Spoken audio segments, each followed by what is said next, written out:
Allah. Di dalam 1 Petrus 1 ayat 3 sampai 9 itu ada wahyu kepada kita semua mengenai keselamatan sempurna Allah. Apa yang dimaksud dengan keselamatan yang sempurna ini, yang berasal dari Allah ini?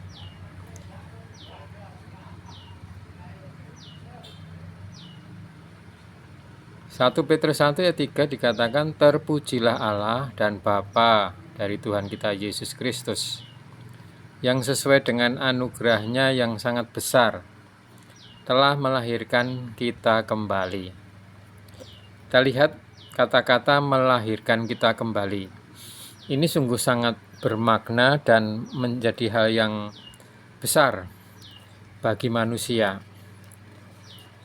Dilahirkan kembali adalah menerima hayat yang lain, hayat ilahi. Hayat yang lain ini adalah hayat ilahi, sebagai tambahan kepada hayat insani kita. Sewaktu kita lahir dari orang tua kita, ini kita memiliki hayat yang sama, yaitu hayat insani. Tetapi saat Allah melahirkan kembali kita ditambah dengan hayat yang melahirkan, yaitu Allah ini, yang disebut hayat ilahi. Dalam kelahiran kembali ada pengharapan yang hidup, pengharapan hayat, dan menerima warisan. Jadi apa yang ada di dalam kelahiran kembali ada pada kita, yaitu pengharapan yang hidup, pengharapan hayat. Pengharapan yang hidup ini adalah pengharapan yang dimiliki oleh Allah, yang di dalam Allah. Karena Allah telah menjadi hayat, di 1 Korintus 15 ayat 45 itu, setelah bangkit dia menjadi roh yang menghidupkan, roh pemberi hayat. Maka kita mendapatkan hayatnya. Pengharapan kita adalah pengharapan hayatnya. Dan menerima warisan. Nanti akan kita ketahui warisannya ini. Warisan meliputi keselamatan yang akan datang atas jiwa kita. Jadi waktu lahir kembali kita telah mendapatkan keselamatan kekal. Tetapi di sini disebut keselamatan, kita masih perlu memiliki keselamatan jiwa kita dalam hidup ini. Disebut dalam ayat 5 dan 9. Anugerah yang akan kita terima pada saat Tuhan menyatakan diri. Di samping itu ada satu anugerah yang akan kita terima, bukan saat ini tapi nanti, yaitu saat Tuhan Yesus datang kembali menyatakan diri. Kemudian warisan ini juga kemuliaan yang akan dinyatakan. Kemuliaan, hal yang mulia, mahkota kemuliaan yang tidak dapat layu, kemuliaan yang kekal. Jadi bukan hanya kemuliaan yang sementara.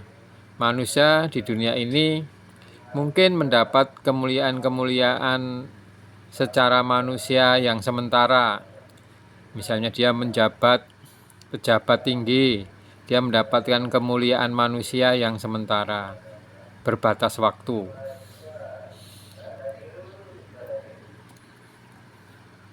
Alford, seorang teolog, mengutip kalimat Wisinger, ya, orang-orang yang dilahirkan kembali telah menerima roh yang dijanjikan itu melalui iman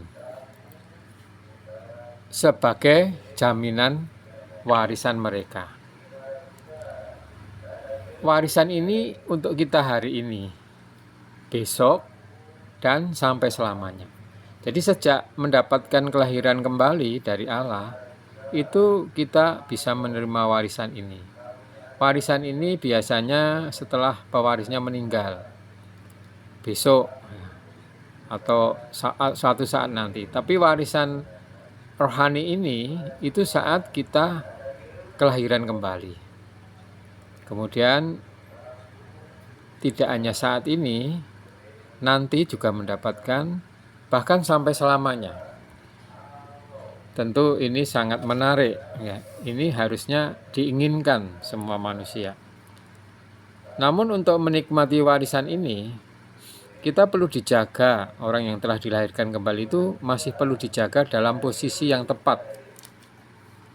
Oleh apa? Oleh kekuatan Allah melalui iman. Melalui iman kita, kekuatan Allah ini menjaga supaya kita tidak menyimpang, tidak berada dalam posisi yang tidak tepat, tapi posisi yang tepat. Keselamatan di ayat 5, 1 Petrus 1:5 itu menyebutkan keselamatan yang siap dinyatakan pada akhir zaman. Pada akhir zaman, ini saat inilah saat-saat akhir zaman. Nah, keselamatan ini bukan keselamatan dari kebinasaan kekal, melainkan keselamatan jiwa kita dari penghukuman sejaman, yaitu 1000 tahun oleh penanggulangan pemerintahan Tuhan. Menurut Witness Lee di dalam bukunya Pelajaran Hayat 1 Petrus ya, itu di berita 3, 5, dan 6 itu dia menyingkapkan tentang 3 tahap keselamatan sempurna Allah. Yang pertama adalah tahap awal, kedua tahap pertumbuhan, dan ketiga tahap penyempurnaan. Pada tahap awal, yaitu tahap kelahiran kembali. Ya, ini mendapatkan penebusan, pengudusan dari sisi posisi, pembenaran, pendamaian, dan kelahiran kembali. Jadi, tahap awal ini termasuk kelahiran kembali ini. Secara posisi kita sudah dikuduskan. Allah telah membenarkan kita melalui penebusan Kristus. Dia melahirkan kita kembali dalam roh kita dengan hayatnya, oleh rohnya. Demikian kita mendapatkan keselamatan kekal Allah. Ya. Kemudian di tahap pertumbuhan, yaitu tahap pengubahan. Namun ini belum cukup bagi semua atau setiap orang Kristen, setiap orang kaum beriman ya. Masih perlu ada satu pengubahan, pembangunan, pematangan.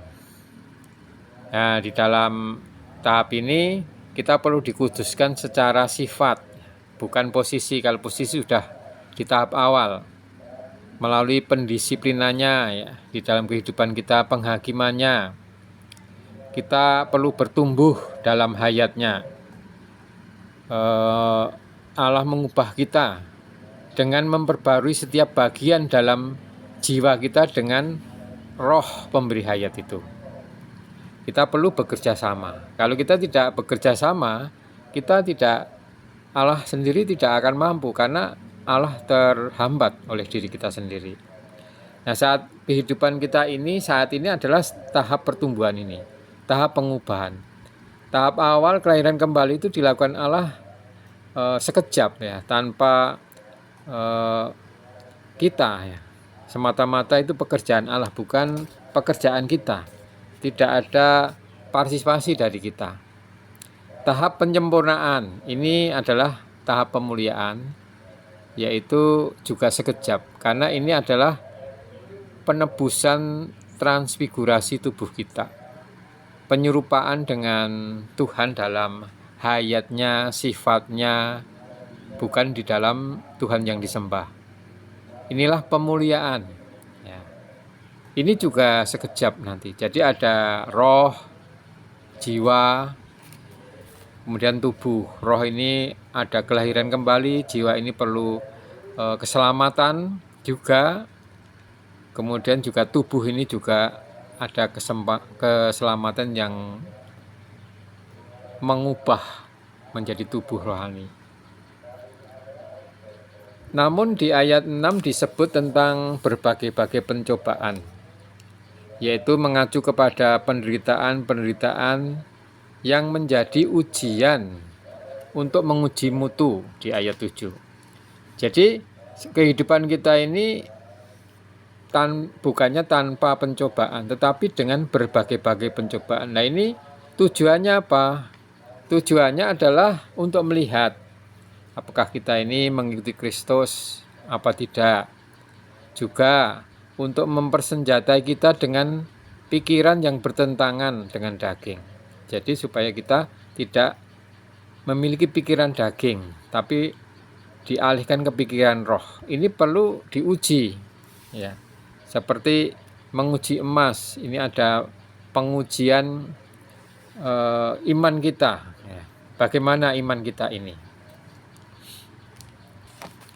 Jika pembuktian iman kita ini positif, pembuktian ini akan menghasilkan pujian, kemuliaan, dan kehormatan pada pernyataan Yesus Kristus. Pada penyataan Yesus Kristus, yaitu kedatangannya kembali. Pada saat kedatangannya kembali, dia mengatakan, apakah aku akan mendapatkan iman di bumi? Yaitu pembuktian iman ini yang dimaksud. Kalau kita berhasil membuktikan iman kita penuh iman, maka saat itu, saat kedatangannya itu kita mendapatkan suatu pujian. Itu seperti gambaran seperti seorang murid yang bersekolah, yang sedang belajar, mendapatkan hasil yang terbaik, mendapatkan pujian, juga kemuliaan dan kehormatan. Inilah kehidupan kita, ya. Kehidupan kita ini, kaum beriman ini, tidak hanya keselamatan kekal, tetapi masih memerlukan keselamatan jiwa kita, yaitu kita dari manusia berdosa ini sudah berpindah kedudukannya menjadi manusia yang baru, yang dilahirkan kembali, tetapi jiwanya ini juga perlu diubah, karena bekas orang dosa ini jiwanya dulu tuh jiwa yang memberontak, yang tidak memikirkan Allah, yang tidak mengasihi Allah, yang tidak menginginkan Allah, tetapi memiliki keinginan yang lain. Nah, oleh karena itu perlu keselamatan dalam hal ini, bukan keselamatan kekal. Dan nanti kalau kita akan berhasil, kita akan mendapatkan kemuliaan, pujian, kemuliaan, kehormatan saat Tuhan Yesus datang kembali. Puji Tuhan, haleluya, amin.